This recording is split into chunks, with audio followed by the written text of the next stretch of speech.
Elhamdülillahi Rabbil alemin ve salatu ve selamu ala Resulina Muhammedin ve ala alihi ve sahbihi ecmain. Muhterem cemaat, 3. haftamız Lokman-ı Hakim suresiyle ilgili. Bu konuyu da ele aldıktan sonra evlat terbiyesi Lokman-ı Hakim suresi ışığında tamam olur inşallah. Dedik ki birincisi iman, Allah'a iman her şeyin temeli. Bugün bizim yapmadığımız bir şey, biz imanı sonraya bırakıyoruz. Daha küçüktür, onu korkutmayalım da zaten nedir? Halbuki Allah Azze ve Celle imanı anlatmak en doğal ve en normal olan şeydir. İnsanın fıtratı daha temizdir. Çünkü biz dünyaya geldiğimiz zaman çok temiziz. Hatta alimler şöyle de diyor, bir insan doğar doğmaz sen onu böyle izole bir yere bırakırsan, yani insanlarla kalkıp oturmadığı zaman, büyüdüğü zaman iman sahibi olur. Bu kadar detaylı bilmeyecek ama diyecek ki ya biri beni yarattı, bir şey vardır. Yani iman o kadar insanın fıtratında olan bir şeydir. Yani tek başına büyüdüğü zaman demeyecek ya kim var, Allah yok, öyle bir şey yok. Tam tersi iman onun içinde vardır. Allah o şekilde yaratmış. Sonraki hadiste de o geçiyor. Onun çevresi onu kötü eder, dinsiz eder, Yahudi eder, Hristiyan eder, şeytanperest eder. Bir şekilde onu bozuyorlar. İkinci dersimizde biz dedik ki Lokman-ı Hakim Allah'ı anlattıktan sonra bu sefer kulun Allah'a karşı olan bir görevi var. Namazı söyledik. Namaz dinin direği, o kadar önemli. Ve dedi ki hakka davet eden bir insan ol. Sen de anlat, milletle konuş, söyle ki bu doğrudur, bu yanlıştır. Bu da şunu işaret eder bize. Daha evlatlarımız normal bir yaşa geldikten sonra onlara bu helaldir, bu haramdır, bunu söylememiz lazım. Yok efendim gerek yok, bir büyüsün ondan sonra öğrenecektir. Bu biraz anormal olan bir şey. Yavaş yavaş küçük iken her gün onların yaşı, onların aklı alabileceği şeyi onlara anlatmamız lazım. Düşün mesela Peygamber Efendimiz sallallahu aleyhi ve sellem torunu Hazreti Hasan veya da Hazreti Hüseyin, ikisinden birisi 5-6 yaşında, o kadar küçük yani. Bir zekat malının bir sadaka diyoruz ona. Onun bir tane hurması almış ağzına koyacak. Zekat. Peygamber diyor ki sallallahu aleyhi ve sellem, o daha küçük, kıh kıh. Bizim söylediğimiz kıh kıh kelimesi aynı o şey. Kıh kıh. At bakayım onu ağzından. Bu bize helal değil. 5-6 yaşında ona bu kelimeyi söylemiş. Yani bizde 5, 6, 8, 10 yaşına kadar hiçbir şey yok zaten. Ne kalem var, ne defter var. Helal ve haram yok, istediğini yapsın. Ama İslamiyet diyor ki o değil, doğru değildir. Siz dikkat edeceksiniz. Yavaş yavaş onun aklına göre onu anlatacaksın. Bu temizdir, bu kötüdür, bu helaldir, bu haramdır, bu farzdır, bu sünnettir. Hakka davet eden bir insan olsun. İnsanlara doğruyu anlatmaya çalışsın. Peki doğruyu anlatan bir insan bilmeden nasıl anlatacak? Bilmesi lazım. Ye'muru bil ma'ruf, yani iyiliği emretmek, namaz farzdır. Namazın farz olduğunu bilmeyen bir evlat neyi anlatacak insanlara? Bilmiyor ki. Bilmiyor. Dün bir hoca dinledim. Belki tanırsınız hepiniz onu. İsmi söylemeye gerek yok. O da düğünlerden şikayetçi. Düğünlerde halal ve haram meselesi. Diyor ki tanıdığım, diyor, belki evladım gibi büyüyen bazı evlatlar, onları düğüne biz de gitmiştik. O Kur'an da okur, ilahi de söyler. Diyor bir süre sonra Kur'an'ı da ben okudum düğünlerinde. Bir de aile hepsi dindar bir aile. Gelenler de bu Avrupa'daki bir düğün. Herkes hacı ve hocalar, yani diyelim ki Oslo'daki büyük hocalar hepsi gelmiş o düğüne. Babası da çok dindar. Kur'an diyor bittikten sonra sahnede olan o sunucu, şimdi biz gençlerimizi, damadı ve gelini dansa davet ediyoruz. Ya diyor ben yerin dibine girdim. Ben Kur'an'ı okudum. Bunlar da damat ve gelin bu kadar insan arasında dans yapacak. Sizde dindar bir aileyiz. Sizde biz hocalarız. Sonra diyor var hasılı olan oldu yani. Hiç güzel değildi, haramdı, yanlıştı. Fakat diyor sonraki gün beni gördüler. Çünkü diyor yanımda büyümüşler. Amca bizim düğün nasıl? Diyor, düğününüz çok güzel de bu dans neyin nesi? Bu haram işi yaptınız. Diyor ki çocuklar dedi ki haram olduğunu biz bilmiyorduk. Düşün. Haram olduğunu bilmiyorduk ki 2 haftada biz kursa gitmişiz de dans edelim milletin karşısında. Sanki çok doğal ve normal bir şeydir. Düşünün. İşte bir evlat, bir insan bu yaşta bazı şeyleri bilecek. 15 yaşına gelmiş, ona demesek ki domuz haramdır, zina haramdır, namaz farzdır, başörtü farzdır, şu elbise haramdır. Biz bunları yavaş yavaş anlatmasak ne zaman anlatacağız? Dolayısıyla zor. Bu da ikinci dersimiz. Bugün Lokman-ı Hakim bu sefer terbiyeyi anlatıyor. Ahlak, davranış. Bugün yine az yaptığımız bir şey. Birçok anne baba evladına konuşmayı, yürümeyi, kılık kıyafeti, davranmayı anlatmaz. Çok nadir. Yani anlatsak biraz dünya değişecekti. İnsanlar biraz değişecekti. Mesela ayetleri okuyalım tek tek. Diyor ki Euzubillahimineşşeytanirracim. Ve la tusa'ir haddeke linnâs ve la temşi fil ardı maraha. İnnallâhe la yuhibbu kulle muhtalin fakhur. Bu Lokman suresidir. Türkçe açıklamasına bakabilirsiniz. 18. 19. ayet. Diyor ki tusa'ir haddeke, yüz çevirme, moralini bozma. Bazen biz bir adamı sevmiyoruz. Böyle yapıyoruz ya. Böyle yüzümüzü kıvırıp bir şekilde yüz çeviriyoruz ya. Öyle yapma sakın. Milletle konuşurken وَلَا تُصَعِّرْ خَدَّكَ لِلنَّاسِ, yani yüz çevirme millete. Moralini bozma.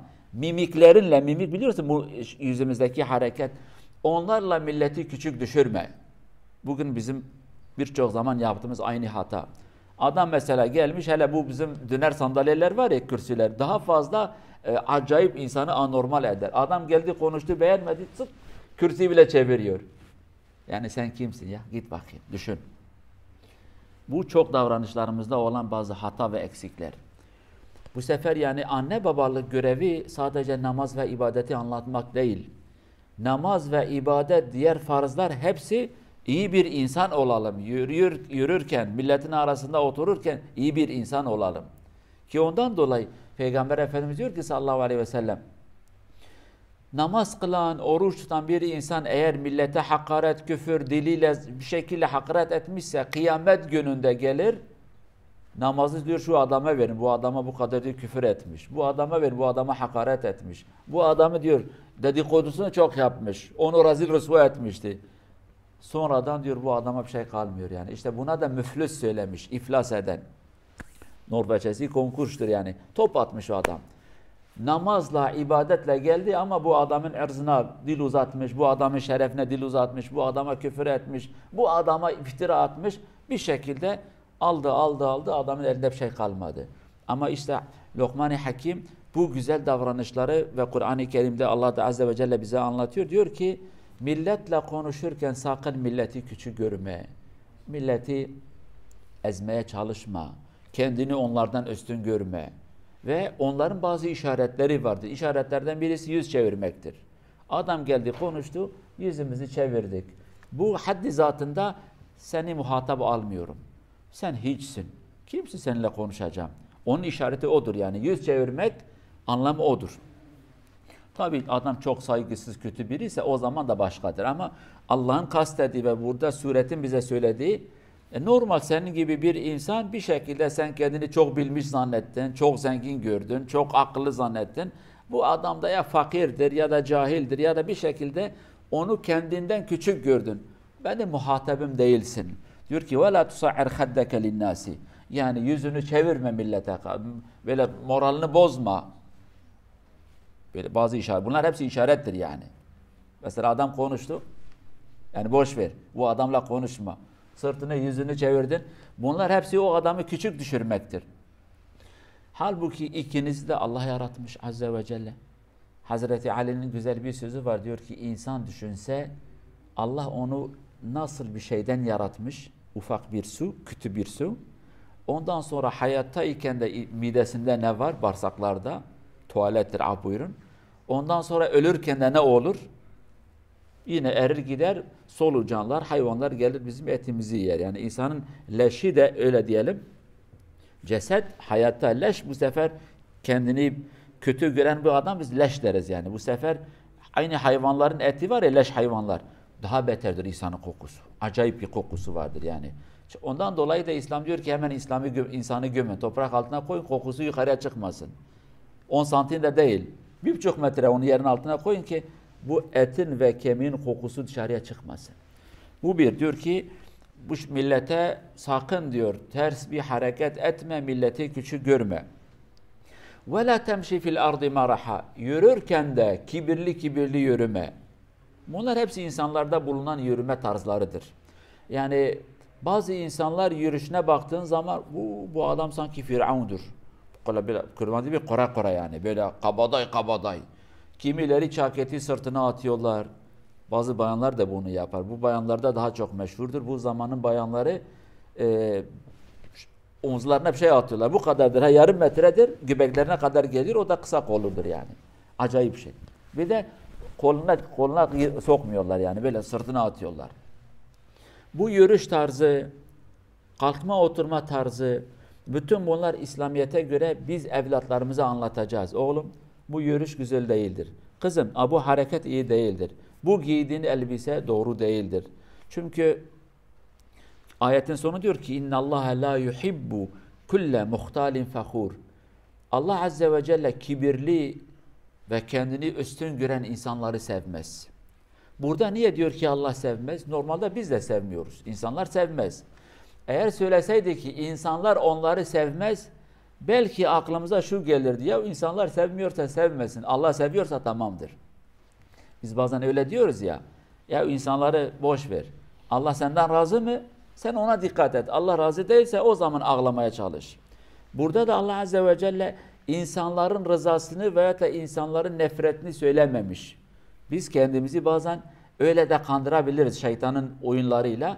Ya sen boş ver milleti. Allah ne söylemiş, şeriat ne söylemiş sen ona bak. Bu iki harekete de Cenab-ı Allah diyor ki sevmiyorum bunları. Yani kendinizi kandırmayın ha. Şeytan sizi kandırmasın. Demesin ki ya sen yap milleti boş ver. Zaten insanlar memnun olmaz. Sakın diyor şeytan bu kelimeyle sizi kandırmasın. Siz bilin o kibirli konuşmanız, o kibirli davranışınız, o kibirli yürümeniz ve hareketiniz insanlar tarafından nefretle karşılanan bir şey ve en önemlisi Allah'ın da nefret ettiği bir şeydir. La yuhibbu sevmiyor. Mesela Kur'an-ı Kerim'in biz kaç sene önce böyle bir hutbe dizisi yaptık. Allah diyor ki Kur'an'da yuhibbu ve la yuhib. Seviyor ve sevmiyor. Birkaç grup vardır. Allah diyor ki onları severim. Birkaç grup da var diyor ki sevmiyorum. Sevmiyorum. Zalimi sevmez, kafiri sevmez, yalancıyı sevmez. Sevmez. La yuhibbu diyor. Bunları sevmez. Onlardan birisi de işte bu konuşması ve hareketiyle kibirli olan, kendini üstün gören, milleti küçük gören insanları Allah azze ve celle diyor ki ben onları sevmem. Bu da güzel bir işarettir. Biz kendimizi kandırmayalım. Allah'ı her zaman merkeze koyacağız ki ve Allah'ın rızasına dikkat edeceğiz. Biz bu dünyaya geldik maalesef bazen sanki Allah azze ve celle emekli olmuş. Sanki bizden haberi yok. Sanki bize soru sormayacak. O şekilde hareket eder. Sanki görmez, sormaz. O hareket vardır.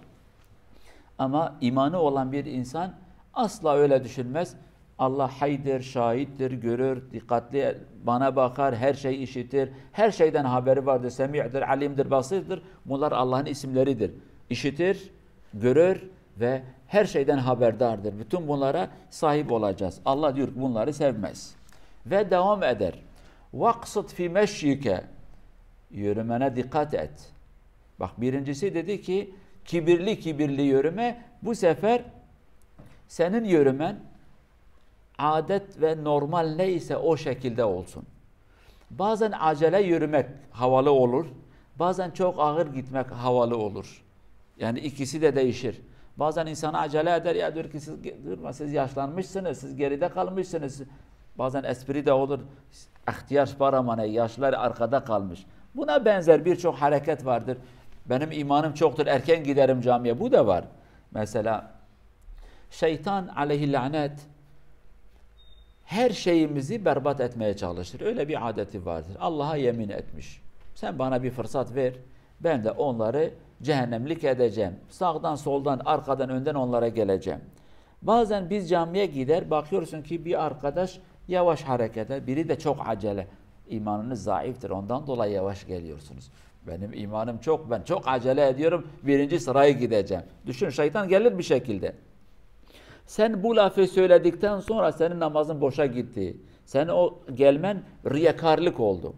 Bu sefer yavaş gelen adam. Ya gidin siz cahilsiniz zaten. Şeriat diyor ki yavaş yavaş gidin. Ben de şeriate göre yavaş yavaş geliyorum. O da bozdu. İkisi de yani. Ondan dolayı diyor ki senin yürümen orta bir olsun.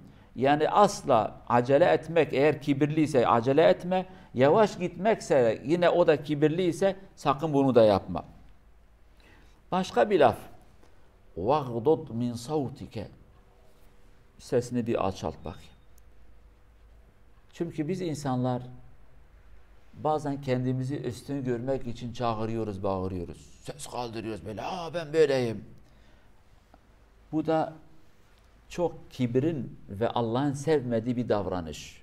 Bağırıyorlar, çağırıyorlar. Neymiş? Ben haklıyım. Benim param var, ben zenginim. Mesela çok bağıran ya güçlüdür bağırır, ya parası çoktur bağırır, ya da kendi ilmine güveniyor ondan sonra bağırır. Yoksa fakir bir insan niye bağıracak? Gücü olup da kendini haksız hisseden bir adam bağırır, çağırır, kendini haklı göstermeye çalışır. Odur. Yoksa haklı olan bir adam, aklı başında ise çağırmaya gerek yok. Ben haklıyım diyor. İster kabul edin, ister kabul etmeyin. Ama gücü olup da haksız olduğunu bilen bir adam karşıdaki insanları susturmak için bağırıyor. Çağırıyor yüksek bir sesle.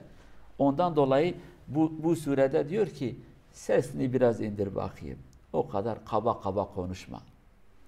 Bazen de aynı biraz önceki yürüme gibi bazen de alçak konuşma kibirdir. O da olur. Ben bile yavaş yavaş konuşacağım. Millet kulağını bile uzatsın, beni bir dinlesin bakayım.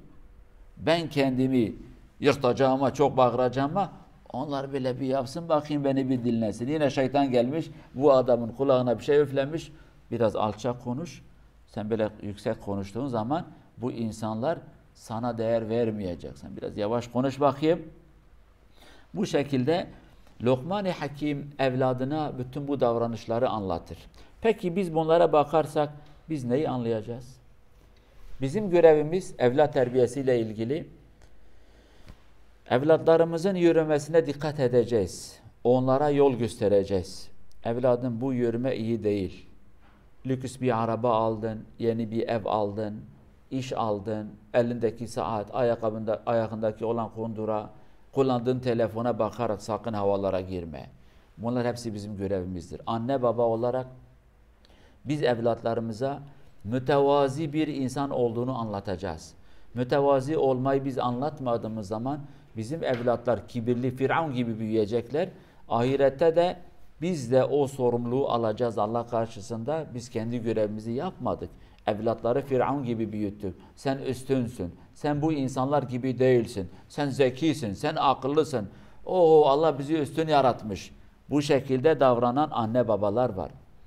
Bunlarla gezme. Fakirlerle gezme. Cahillerle gezme. Beyazlarla gezme. Siyahlarla gezme. Bu şekilde yabancılarla gezme. Buna benzer insanı kibre götürecek davranışlar çoktur. Bu davranışlara dikkat etmemiz lazım. Aynı şekilde konuşma. Evladım bu şekilde konuşma doğru değildir. Mesela biz anne babalar sorumluyuz. Evladım senin konuşman hiç hoşuma gitmedi. Çok çağırıyorsun. Çok bağırırsın. Çok yüksek sesle konuşuyorsun. Bu sana yakışmadı. Sen bu şekilde yaparsan insanlar nefret eder senden. İnsanlar nefret ettiği zaman anlamı belki Allah da senden nefret eder. Belki kibir var senin bu konuşmada. Aynı şekilde evlatlarımızın kılık kıyafetine de dikkat edeceğiz. Burada 2-3 tane örnek vermiş. Konuşmayı söylemiş, yürümeyi söylemiş, bakmayı söylemiş ama her şey bunun içine. Evladım senin bu giydiğin elbise, havalı bir elbise, bizim durumumuzda olan bir insan bu elbiseyi giymez. Yani bu kadar parası yok. Diyelim ki bizim gibi insanlar 1000 liralık bir elbise giyecekse, oğlum sen niye gideceksin 5000'lik bir elbise alacaksın? Olmaz. Bir de hava atacaksın. Markası şudur ha, markaya bak böyle, markaya bak. Elindeki saati böyle 2'de 1 yapıyor. Yani benim bir saatim vardır. Saatime bakın. Benim ayakkabım nerededir? Yani ayakkabım çok pahalıdır. Çok pahalıdır. Benim ceketim çok sıcaktır ha, yani pahalıdır. Milletin dikkatini çekmek için. Biz anne baba bu noktalara dikkat edeceğiz. Kılık kıyafet evladım bu elbise sana yakışmadı. Bu Müslümanın bir elbisesi değil. Bunu da diyeceğiz. Sadece kibir değil. Bu elbise bir Müslüman giymez. Münasip değildir. Dar olabilir. Çok ince olabilir. Aynı şekilde başka bir gruba benzeyebilir. Bu dünyada her grubun bir elbisesi vardır, öyle değil mi? Mesela İstanbul'a gitmişsiniz muhakkak. Ben bir sefer Fatih'e gittim. Fatih normal İstanbul'da dindarların çok olduğu, namaz kılan insanların, hacıların, hocaların, öğrencilerin çok olduğu bir mahalledir. Bir semttir, ilçedir herhalde. Orada genellikle sarıklı insanları gördün, sarık var, cübbe var. Küçük yaşında, 10-15 yaşında Kur'an'a gidiyorlar, o elbiseleri giymişler. Düşün bakayım. Bu onların kıyafetidir yani. Peki dinsiz bir adam bu elbiseyi giyer mi? Ola giymez. Ateist olan bir baba evladına bu elbiseyi giydirir mi? Ola giydirmez. Bu onların kıyafeti. Bu Kur'an'a giden, medreseye giden, o tarikatlara mensup olan insanların kendilerine uydurduğu bir elbise diyor. Bu bize münasiptir. Güzel, dine aykırı değildir ve bir sembol olmuş onlara. Peki kaç tane Yahudi evladı o şekilde görmüşüz? Ola göremeyiz. Kaç tane Hristiyan evladı o şekilde? Yoktur maalesef. Herkes kendine has bir elbisesi vardır. Anne baba olarak bu bizim görevimizdir. Oğlum bu elbise bize gitmiyor. Üzerindeki çizgilere bak, resimlere bak mesela. Haç olabilir, bir fotoğraf olabilir, başka bir şey olabilir. Evladım bu bize gitmedi, kızım bu bize gitmiyor. Bu doğru değildir. Veya da mesela kızlarımızla ilgili şöyle bir hatamız vardır. Daha küçük iken biz gözümüzü kapattık, sorun değildir, bunu giymesin, şunu giysin, serbesttir, serbesttir, serbesttir. Bir de kötü bir bahanemiz vardır. İçinde kalmasın diye bir şey vardır, uydurmuşuz. İçinde kalmasın. Değerli cemaat, içinde kalmasın kelimesi Müslümana yakışmaz. Yani zina edelim, içimizde kalmasın. Doğru mu şimdi? İçki içelim, içimizde kalmasın. Domuz eti yiyelim, içimizde kalmasın. Bir adam öldürelim, içimizde kalmasın. Yalan söyleyelim, içimizde kalmasın. Haram yiyelim. Bunlar hepsi şeytanın bize söylediği bazı davranışlar. İçinde kalmasın, istediği şekilde davransın. Bu doğru değil. Haram insanın içinde kalmayacak. Biz haramı bu şekilde işlesek doğru değil. Öyle bir namaz da kılmasın, bir içinde kalmasın. Diyor ki namaz kılmayacağım. Bu kılmama arzusu içinde kalmasın, kılmasın bari bir isyan etsin Allah'a karşı. Bunlar doğru değil. Anne baba biz evlatlarımızın bu davranışlarından sorumluyuz. Kızım bu elbise güzel değil. Oğlum bu da güzel değildir. Şunu da yapman lazım. Bunu da yapman lazım. Dolayısıyla biz anne babalar olarak bu hususta evlatlarımızdan sorumluyuz. Kısa olarak bir daha söyleyelim. İmanı anlatacağız onlara. Bir. İmanı anlattıktan sonra Allah'a karşı ibadeti söyleyeceğiz. İki. Kalkın bakayım bir namaz kılalım. Şunu da unutmayın. Özet olarak sonra bir şey söyleyelim. Hazreti Ömer'in güzel bir sözü var. Bu lafa yine döneceğiz. Diyor ki evladınla diyor 7 sene oyna. Küçüktür ya. 7 sene onu sev. Tabi o ara namazı da anlat. 7 sene onu eğit. Bu doğru değildir. Bunu yap, şunu yap. 7 sene de ona kurs ver. 7 sene ona arkadaş ol. 7 sene. Ne kadar oldu? 7, 14, 21. Bak bütün bunlara dikkat et. O küçük zamanlar eğlence ve sevme zamanıdır. Aynı zamanda bazı şeyleri anlatırsın. 7 sene de onu eğit. 7 sene de arkadaşlık yap onunla. Arkadaşlık demek onu anlattığını bir bak bakayım pratiğinde var mı yok mu? Beraber ticaret edin, beraber bir yola çıkın bakayım. Yola giderken gözü nerede, eli nerede? Onunla beraber bir alışverişe git bakayım. Onunla beraber arabayı sür, bir yerde otur bir yemek ye bakayım. Nasıldır benim evladım yemek yemeyi bilir mi? Beraber bir camiye git bakayım. Beraber bir taziyeye gidin, beraber bir düğüne gidin. Benim evladım bunları öğrendi mi öğrenmedi. Ben bunca sene ona söyledim namaz kıl, ibadet, selam ver, yaşlı, küçükler, şunlar bunlar. Büyüklere karşı saygılı, küçüklere karşı merhamet ol. Ben anlattım bunu. Evladım öğrendi mi öğrenmedi mi? Mesela beraber taziyeye geldiğimiz zaman taziye varsa baba önde, evlat arkasında veya da anne önde, evlat arkasında. Baba kime nasıl selam verdi? Evlat zaten öğrenmiş. Bu babama selam veren adam babamın yaşında ise eğilip de gerekirse onun elini öpmeye çalışacağım. Yoksa yine eğileceğim, saygı bir şekilde ona bir değer vereceğim. Böyle bir elle değil. Bizim kültürümüzde küçükler büyüklere veya da birbirlerine değer veren insanlar iki elle selam veriyorlar birbirlerine. Bizim kültürümüzde bu ve bizim insanlarımız bunu da normal ve güzel de görmüşler. Mesela yine aynı şekilde kültürümüzde ve dine de aykırı olmayan bir şey. Anne babamız, amcalarımız, teyzelerimiz, halalarımız, dedelerimiz, nineler ve yaşlı olanları görürken eğilir onların elini de öperiz. Bu onları Allah yerine koyduk değil anlamına gelmez. Anne baba eli öpmek nasıl haram değilse, bu sevgi ve saygının bir işareti ise, aynı şekilde babamızın yaşında, annemizin yaşında olan insanların elini de öpmek aynı o anlama gelir. Evladını kendinle beraber taziyeye götürdün, baktın ki evladın selam vermeyi biliyor mu, bilmiyor mu? Deneyeceksin. O 7 sene budur yani. Aynı şekilde oturdun, evladın nasıl oturur? Acaba böyle ayaklarını mı uzattı? Bacak bacağının üstüne mi attı? Kahkahalar içinde milletle konuşuyor mu? Millet onunla konuşurken o telefonla mı uğraşıyor? Sen bunu test edeceksin bu son 7 sene. Ve Hazreti Ömer'in bu lafı diyor ki ondan sonra ipini bırak bakayım. Onu rahat bırak. Oynadın onunla, ona terbiye verdin ve 7 sene de onunla arkadaşlık ettin, test ettin, pröve yaptın diyoruz ya. Norveç'e bizim Larling var, Larling. Larling odur yani. Ondan sonra onun ipini rahat bırak. O artık öğrendi, kendi kalıbına girdi yani. Dolayısıyla biz bunları eğer yaparsak, Allah'a iman, Allah'a karşı ibadeti, iyiliği öğrenip de iyiliğe davet etmeyi, yanlışın anlatıp bu da yanlıştır, yanlıştan uzak durmayı biz onlara öğretsek, ondan sonra konuşma tarzı, konuşma edebi, dinlenme aynı o şekilde. Kiminle nasıl konuşacaksın, nasıl dinleyeceksin, yürümeyi anlatacaksın. Oğlum bu şekilde yürü, bu ne? Zıp zıp zıp koşuyorsun mesela. Bu ne harekettir yani, bu hoşuma giden bir şey değil. Anlatacağız onlara. Aynı şekilde elbiseyi söyleyeceğiz, kılık kıyafeti söyleyeceğiz, millete selam vermeyi öğreteceğiz, millet arasında oturmayı söyleyeceğiz. Düşün bakın, biz burada oturmuşuz, biri bile ayaklarını uzatmış. Hoşumuza gider mi Allah aşkına? Herkes normal oturmuş, biri de böyle uzanmış, bacak bacak üstüne atmış. Bizim kültürümüzde bacak bacağın üstüne atma o kadar güzel bir şey değildir. Kültürümüzde normal. Belki bizde eskiden de yoktu yani, öyle söyleyelim.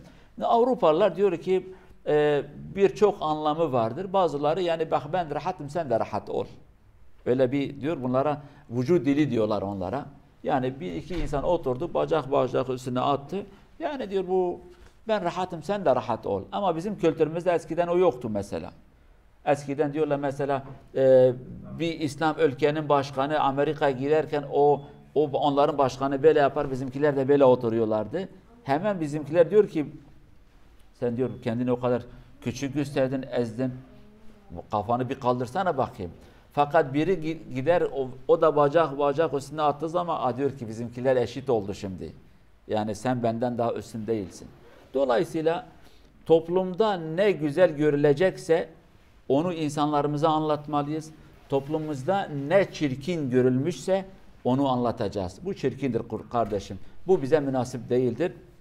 Bunlara dikkat edeceğiz. Sohbetimiz bu kadar oldu. Cenab-ı Allah Azze ve Celle bizi salih babalardan eylesin, salih annelerden eylesin. Evlatlarına doğru yolu anlatan anne babalardan eylesin inşallah.